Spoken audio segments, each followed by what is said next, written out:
अस्सलामुअलैकुम। Welcome to obs and gynaecology. आज की वीडियो में हम यूनिट 3 को ही कंटिन्यू करेंगे। यूनिट 3 ऑब्स्टेट्रिक का development of foetus and foetus placenta and membranes.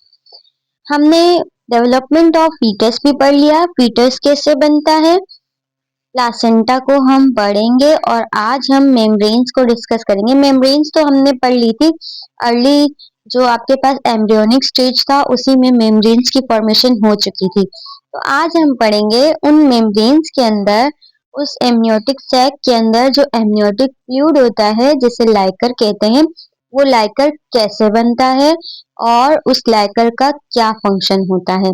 हमने फर्टिलाइजेशन को डिस्कस कर लिया, स्टेजेस ऑफ फीटल डेवलपमेंट को भी डिटेल से पढ़ लिया, स्टार्ट से कैसे प्रेगनेंसी स्टार्ट हुई, किस तरह से आपके पास फीटस की फॉर्मेशन हुई, एम्ब्रियो बना, देन फीटस टिल 9-10 मंथ तक हमने पूरा डिटेल से डिस्कस कर लिया था। आपके पास एम्ब्रियोनिक स्टेज में एमनियोटिक सैक बन गया था। वो एमनियोटिक सैक कैसे बना वो आप जाएंगे देखेंगे फर्टिलाइजेशन वाली वीडियो को, वहां अपना पहले कॉन्सेप्ट क्लियर करेंगे ये एमनियोटिक सैक कैसे बना।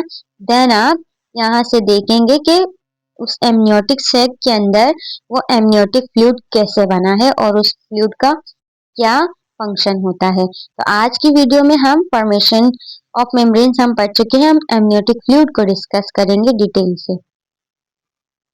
चलते हैं अपने टॉपिक की तरफ, फॉर्मेशन ऑफ मेम्ब्रेन्स।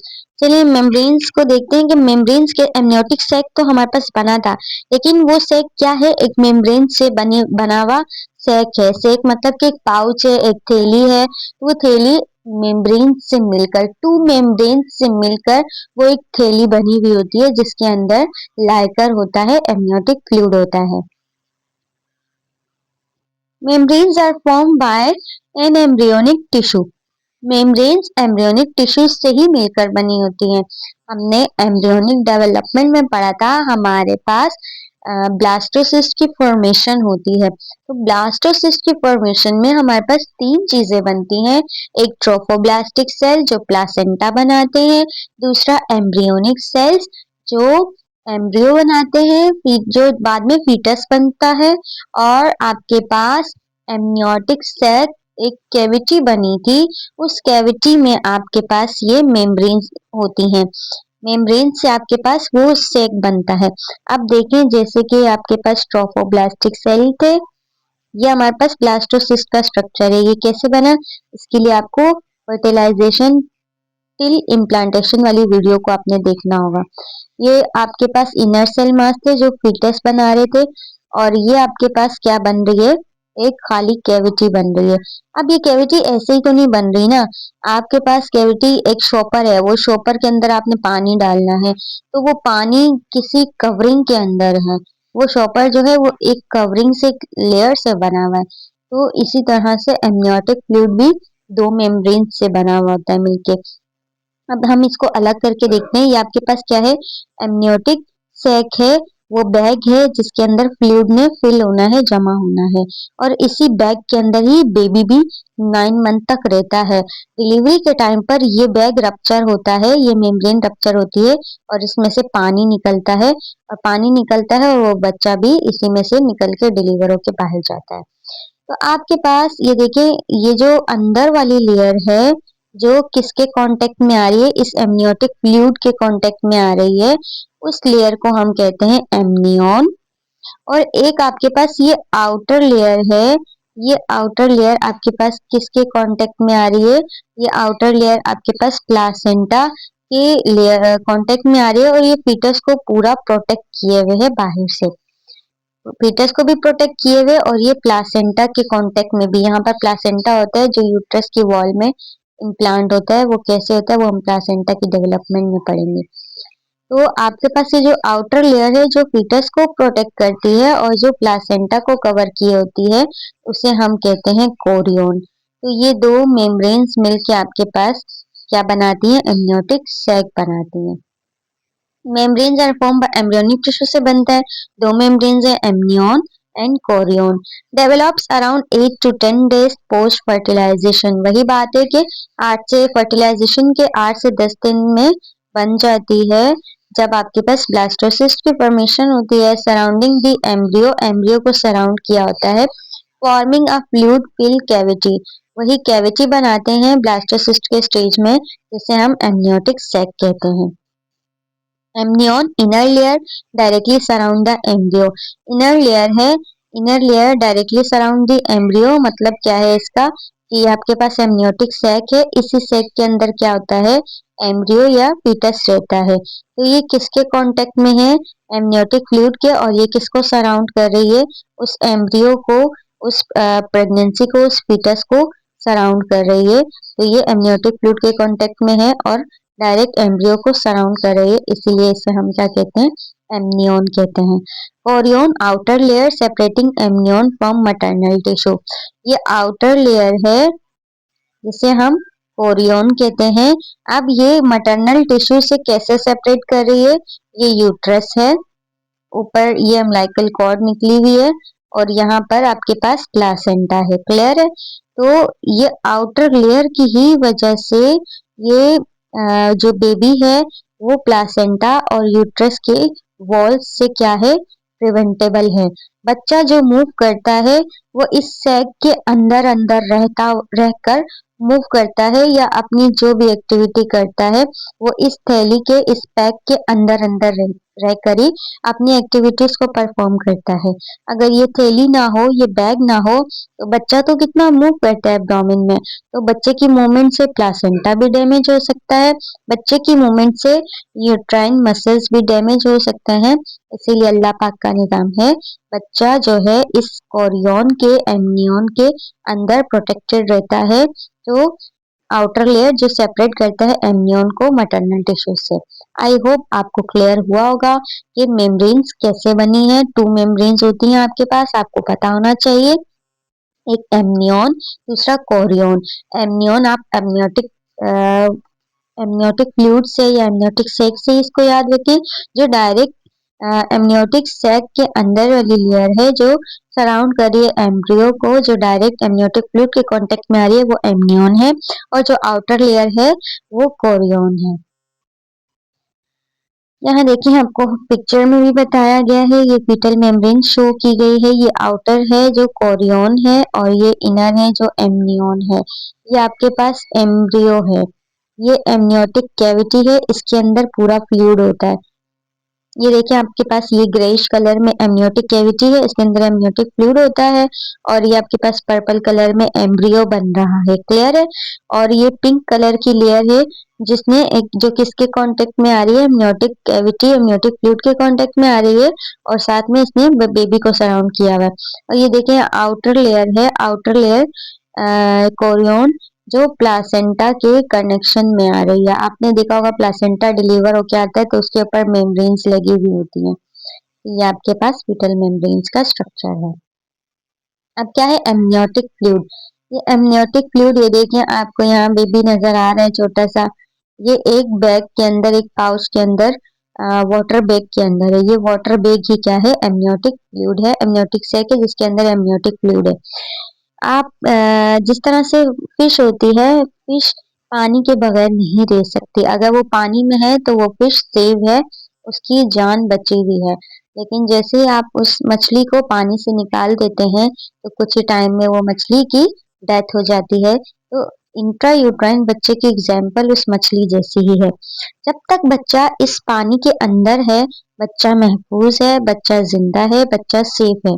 जैसे ही अगर ये पानी की थैली फट जाए, ये एमनियोटिक सैक फट जाए और इसमें से एमनियोटिक फ्लूइड निकल जाए, ये पानी खत्म हो जाए, तो बच्चा भी इस पानी के बगैर सरवाइव नहीं कर पाएगा, बच्चा भी कुछ टाइम तक बच्चे की डेथ हो जाएगी। तो इसीलिए ये बहुत इम्पोर्टेंट है बच्चे की सर्वाइवल के लिए, बच्चे की 9 मंथ तक प्रोटेक्शन के लिए। तो ये बनता कैसे है पहले हम इसको पढ़ेंगे, फिर इसके फंक्शन क्या है हम उसको देखेंगे। amniotic fluid, clear watery fluid surrounding the fetus in the amniotic sac. Clear watery fluid होता है जो बच्चे के अराउंड होता है एमनियोटिक सैक के अंदर। फॉर्मेशन कैसे बनता है? Derive from foetal urine.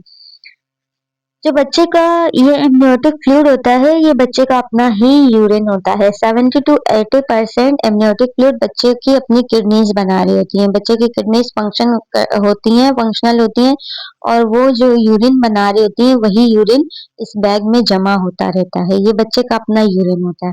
70 to 80% बच्चे का अपना यूरिन होता है जो एमनियोटिक फ्लूइड को बना रहा होता है। Amniotic membrane secretions, amniotic membranes की सिक्रीशंस भी 15 to 20% जो होता है एमनियोटिक मेम्ब्रेन्स है ना, तो मेम्ब्रेन्स भी कुछ अमाउंट में फ्लूइड को सिक्रीट कर रही होती है। 15% तक 10 to 15% तक एमनियोटिक मेम्ब्रेन्स की सिक्रीशंस होती हैं। मैटरनल प्लाज्मा 10% होता है इसमें। फॉर एग्जांपल मदर की तरफ से ब्लड आ रहा है तो उस ब्लड में क्या होता है, प्लाज्मा 55% प्लाज्मा होता है, फ्लूइड होता है। तो वो प्लाज्मा जो होता है वो कहाँ आ जाता है, एमनियोटिक सैक के अंदर कलेक्ट हो जाता है। तो 10% मदर का प्लाज्मा होता है। फीटल स्किन सिक्रेशंस, स्टार्ट में जो होता है बच्चे की स्किन प्रॉपर बनी हुई नहीं होती, डेवलप नहीं होती, तो वो परमिएबल होती है। परमिएबल मतलब कि वो परमिशन करती है, अलाउ करती है चीजें अंदर आए और अंदर की बाहर जा सके। तो इंटरनल बॉडी फ्लूइड जो होता है वो स्किन के जरिए एमनियोटिक सैक में जा रहा होता है। लेकिन जैसे ही बच्चे की स्किन मैच्योर हो जाती है तो वो फिर सेमी परमिएबल हो जाती है। देन फिर बच्चे की स्किन से फ्लूइड लॉस नहीं होता। फीटल लंग्स फ्लूइड, बच्चे के लंग्स जो होते हैं इंट्रायूटाइन इनएक्टिव होते हैं क्योंकि वो कोलैप्स होते हैं, उसमें सर्फेक्टेंट नहीं बना हुआ होता स्टार्ट में। तो इंट्रा बच्चे के लंग्स भी कुछ अमाउंट में फ्लूइड को सिक्रीट कर रहे होते हैं। फॉर एग्जांपल आप जब एक्सहेल करते हैं एयर को, आप अगर किसी मिरर पर एक्सहेल करें तो उस पर आपने देखा होगा कि कुछ वाटर के ड्रॉप्स पार्टिकल्स उस एयर पर रह जाते हैं। तो हमारे लंग्स भी वाटर सिक्रीट कर रहे होते हैं। जब हम एयर को एक्सहेल करते हैं तो कार्बन डाइऑक्साइड के साथ कुछ अमाउंट में वाटर भी एक्सहेल होता है। तो बच्चे की लंग्स भी कुछ अमाउंट में, बच्चा एक्सहेलेशन कहाँ कर रहा है, एमनियोटिक सैक के अंदर। तो एक्सहेल करते हुए जो वाटर आता है वो भी एमनियोटिक फ्लूइड में ही जाता है। Regulated by foetal kidney function, main source जो है लाइकर बनने का वो बच्चे की अपनी किडनी है जो रेगुलेट करती है और किडनी यूरिनेशन करती है और लाइकर बनता है। ये था आपके पास ओवरव्यू कहाँ कहाँ से बन रहा है, यहाँ आपके पास डिटेल में बताया गया है। Formation of amniotic fluid, amniotic fluid is a clear watery fluid that surround the fetus inside the amniotic sac layer. Its formation start very early in pregnancy around the 12th day. जैसे ही fertilisation होती है, fertilisation के 12वें दिन पर amniotic fluid की production start हो जाती है। अब यहाँ पर आपके पास एक क्वेश्चन आना चाहिए। वो क्वेश्चन क्या है? वो क्वेश्चन ये है कि हमने जब फीटल डेवलपमेंटल स्टेजेस पढ़ी थी तो हमने पढ़ा था कि 4 मंथ में 20 मतलब 16 to 20 वीक्स के अंदर बच्चे की किडनीज बनती हैं। तो बच्चे की किडनीज तो 16 to 20 वीक्स में बनती हैं। तो एमनियोटिक फ्लूइड तो स्टार्ट से ही बन रहा होता है, तो ये कहाँ से बनता है? क्लियर? तो हम ये पढ़ेंगे कि the sources of amniotic fluid change as pregnancy progress. जो एमनियोटिक फ्लूइड बनने के सोर्सेज होते हैं, मतलब के सोर्सेज मतलब जहाँ से एमनियोटिक फ्लूइड बन रहा है वो चेंज होते हैं सोर्सेज प्रेगनेंसी के ड्यूरेशन के अकॉर्डिंग। तो हम देखेंगे कि ड्यूरेशन के अकॉर्डिंग एमनियोटिक फ्लूइड कौन बना रहा है, कैसे बन रहा है। अर्ली प्रेगनेंसी अगर हम फर्स्ट ट्राइमेस्टर की बात करें, in early pregnancy the foetal kidneys are not functional. वही बात होगी, अर्ली प्रेगनेंसी में फर्स्ट ट्राइमेस्टर में बच्चे की किडनीज फंक्शनल नहीं होती। So the amniotic fluid mainly comes from, तो एमनियोटिक फ्लूइड कहाँ से बनता है? Maternal plasma. Fluid from the mother blood passes into the amniotic cavity. तो मदर के जो ब्लड में प्लाज्मा होता है, फ्लूइड होता है, वो एमनियोटिक कैविटी में पास हो रहा होता है। This is the main source in early weeks. Early weeks में जो मेन सोर्स होता है वो मैटरनल प्लाज्मा ही होता है। फीटल यूरिन नहीं होता। फीटल यूरिन हमारे पास 4 मंथ में स्टार्ट होता है। Amniotic membrane secretions, the amnion lining of the sake produce small amount of fluid.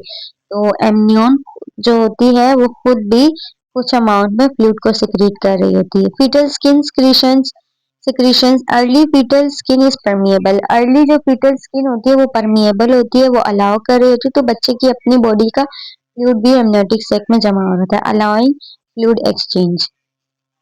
ये था आपके पास फर्स्ट ट्राइमेस्टर। अब हम देखते हैं second, mid and late pregnancy.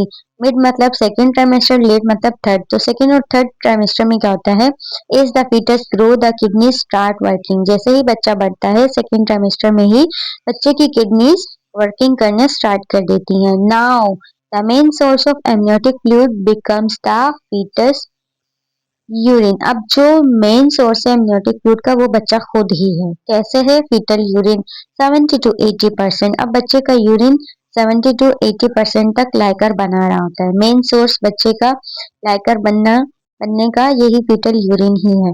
The foetus produces urine and releases it into the amniotic sac. बच्चे की kidneys urine produce कर रही होती है और बच्चा वो यूरिन एमनियोटिक सैक में कर रहा होता है डेली बेसिस पे। This form the largest part of amniotic fluid. बच्चे के एमनियोटिक फ्लूइड का सबसे बड़ा पोर्शन बनने का फीटल यूरिन ही है। देन आता है एमनियोटिक मेम्ब्रेन सिक्रीशंस भी 10 to 15% सिक्रीट कर रही होती है। Membranes continue to add a small amount of fluid. Membranes भी स्मॉल अमाउंट में फ्लूइड रिलीज कर रही होती है। देन है मैटरनल प्लाज्मा, 10% मदर का प्लाज्मा होता है। A small amount continues to exchange from the mother blood. Mother की ब्लड से जो है स्मॉल अमाउंट में प्लाज्मा भी आ रहा होता है। फीटल लंग्स फ्लूइड, बच्चे की लंग्स का अपना फ्लूइड होता है। Fluid from foetal lungs also contribute to the amniotic cavity, हम डिस्कस कर चुके हैं। आई होप आपको ये क्लियर होगा। देखिए आपके पास जो लाइकर से रिलेटेड प्रॉब्लम्स आती हैं, फॉर एग्जांपल ओलिगोहाइड्रोमनियोस एंड पॉलीहाइड्रोमनियोस, तो वो आपके पास 4 मंथ के बाद से आती हैं, 20 वीक्स के बाद से। क्यों? क्योंकि 20 वीक्स 4 मंथ से पहले बच्चे की किडनीज का कोई रोल नहीं होता लाइकर बनाने में। वो मदर के प्लाज्मा, बच्चे की वो एमनियोन की मेम्ब्रेन्स, बच्चे के लंग्स, बच्चे की स्किन, यहीं से मिल रहा होता है। तो वो बन जाता है, जितने अमाउंट में नीड होती है उतने अमाउंट में बन जाता है। लेकिन 20 वीक्स के बाद अब जो मेन सोर्स है बनने का वो क्या है, फीटल किडनीज। अगर तो बच्चे की किडनीज इंट्रायूट्राइन वेल डेवलप बनी है तो लाइकर नॉर्मल बनता रहता है, क्योंकि बच्चा डेली बेसिस पर उसी लाइकर उसी को यूरिन करता है और उसी को पीता भी है, स्वेलो भी करता है। क्योंकि देखिए डेली बेसिस पर बेबी यूरिन कर रहा है, तो अगर बेबी उसको पिएगा नहीं तो वो तो बनता बनता बहुत ज्यादा बन जाएगा। तो उस बैलेंस को मेंटेन रखने के लिए अल्लाह ताला ने ये निज़ाम रखा है कि बच्चा उसी लाइकर में यूरिन एमनियोटिक सैक में यूरिन करता है। बच्चे की यूरिन से ही वो लाइकर बनता है और उसी को बच्चा स्वेलो करता है। तो वो उसका एक बैलेंस मेंटेन रहता है। तो आपके पास अगर बच्चे की किडनीज में कोई मसला है तो फिर आपके पास जो प्रॉब्लम आती है वो आती है ओलिगोहाइड्रोमनियोस। इसका मतलब बच्चे की किडनीज लाइकर नहीं बना रही। जब लाइकर नहीं बना रही तो फिर लाइकर कम आता है, आपके पास ओलिगो की प्रॉब्लम आती है। और आपके पास एक और कंडीशन होती है पॉलीहाइड्रोमनियोस, जिसमें एमनियोटिक फ्लूइड ज्यादा हो जाता है। अगर बच्चे की डाइजेस्टिव ट्रैक्ट ब्लॉक है तो बच्चा क्या करता है, उस एमनियोटिक फ्लूइड को पी नहीं पाता और डेली बेसिस पे बच्चे की किडनी क्या कर रही है, एमनियोटिक फ्लूइड बनाती जा रही है, बनाती जा रही है, बनाती जा रही है, तो वो भरता जा रहा है, सैक भरता जा रहा है और वो इन ज्यादा एक्सेसिव लाइकर को इंडिकेट कर रहा है, क्योंकि बच्चा उसको स्वेलो नहीं कर पा रहा। आई होप आपको क्लियर हुआ होगा। इससे आगे भी आपको हेल्प आउट होगा जब आप ओलिगो एंड पॉलीहाइड्रोमनियोस समझे पढ़ेंगे। तो ये आपकी फॉर्मेशन था कि किस तरह से एमनियोटिक फ्लूइड बन रहा है, और यहाँ पर हम फंक्शन देखेंगे कि एमनियोटिक फ्लूइड का फंक्शन क्या होता है। सबसे पहला क्या है, cushions and protect foetus from mechanical injury. सबसे पहले तो ये बच्चे को प्रोटेक्शन देता है। यूट्रस के अंदर है बच्चा, महफूज है। किसी भी किस्म से का एक्सटर्नल प्रेशर कोई आता है तो वो डायरेक्ट प्रेशर बच्चे पे नहीं पड़ता है, ड्यू टू बच्चा यूट्रस में है, एब्डोमेन से यूट्रस है, यूट्रस से फिर वो एमनियोटिक सैक के अंदर प्रोटेक्टेड है। बच्चे को मैकेनिकल इंजरीज से बाहर की होने वाली इंजरीज से बचाता है, प्रोटेक्शन देता है। Maintain constant temperature and humidity. बच्चे की बॉडी का टेम्परेचर को मेंटेन रखता है, क्योंकि इंट्रा यूट्राइन टेम्परेचर बहुत ज्यादा होता है और वो फ्लूइड बच्चे की टेम्परेचर को भी मेंटेन करता है और बच्चे को ह्यूमिडिफाई करता है, बच्चे की स्किन को डैमेज होने से भी बचाता है। Allow for fetal movement and growth, इसी लाइकर की वजह से ही बच्चा यूट्रस में मूव कर पाता है। अगर लाइकर कम हो तो बच्चे की मूवमेंट भी अफेक्टेड होती है, बच्चा मूव नहीं कर पा रहा होता। Helps regulate fluid and electrolyte balance, बच्चे की इलेक्ट्रोलाइट बैलेंस फ्लूइड बैलेंस जो है वो भी रेगुलेट रहता है इसकी वजह से। क्यों? क्योंकि किडनीज और डाइजेस्टिव सिस्टम मिलकर इलेक्ट्रोलाइट्स को बैलेंस करते हैं, तो बच्चे की amniotic फ्लूइड का जो रोल है वो भी डायरेक्ट बच्चे के रीनल एंड डाइजेस्टिव सिस्टम से ही आ रहा है, तो बच्चे का इलेक्ट्रोलाइट बैलेंस भी मेंटेन रहता है, रेगुलेट रहता है। Provides medium for foetal swallowing and urination, बच्चे के लिए एक मीडियम है, एक जगह है जहां बच्चा उसे स्वेलो भी कर लेता है और यूरिनेट भी कर लेता है। सर्वाइकल डायलिटेशन ड्यूरिंग लेबर, ये भी इसका एक अहम किरदार है। जब डिलीवरी का टाइम आता है ये मेम्ब्रेन्स रप्चर होती हैं, तो इन मेम्ब्रेन्स के रप्चर होने की वजह से लेबर की स्टार्टिंग होती है। लेबर इनिशिएट करता ही इन मेम्ब्रेन्स के रप्चर होने से, और पेन की स्टार्ट भी इसी से ही होती है। कैसे होती है? ये जो लाइकर होता है इसमें प्रोस्टाग्लैंडिन होते हैं। ये प्रोस्टाग्लैंडिन क्या करते हैं? जब मेम्ब्रेन रप्चर होती है, डिलीवरी का टाइम आता है, तो ये सर्विक्स को डायलेट करने में हेल्प करती है, और यही प्रोस्टाग्लैंडिन ये जाकर एंटीरियर पिट्यूटरी को सिग्नल देते हैं। प्रोस्टाग्लैंडिन जब रिलीज होते हैं तो ये सिग्नल देते हैं कि लेबर का टाइम आ गया। फिर पिट्यूटरी ग्लैंड ऑक्सीटोसिन रिलीज करता है, वो यूट्रस में कॉन्ट्रैक्शन करवा देता है। तो ये सर्वाइकल डायलिटेशन में भी इसका फंक्शन है। ये था आज का हमारा टॉपिक। ये देखें, ये आपके पास इस तरह से एमनियोटिक सैक होता है। इस एमनियोटिक सैक के अंदर आपके पास बेबी क्या रहता है? प्रोटेक्टेड रहता है 9 मंथ तक। सम टाइम बेबी इस फ्लूइड इस बैग के साथ डिलीवर होते हैं पूरे। जब तक बेबी इस बैग के अंदर है वो बिल्कुल प्रोटेक्टेड है। ये देखें, ये पूरा बैग है और इसके अंदर ये जो फ्लूइड है ये एमनियोटिक फ्लूइड है। ये मेम्ब्रेन्स है, देखिए ये मेम्ब्रेन्स बिल्कुल नाजुक नहीं होती, हार्ड टफ रिजिड मेम्ब्रेन्स होती हैं। आई होप आपको आज का लेक्चर क्लियर हुआ होगा और इंटरेस्टिंग भी लगा होगा। अगर इंटरेस्टिंग लगा है तो मेरे चैनल को सब्सक्राइब करें, वीडियो को लाइक करें और कमेंट्स में अपना फीडबैक दें। मिलते हैं नेक्स्ट वीडियो में। अल्लाह हाफिज।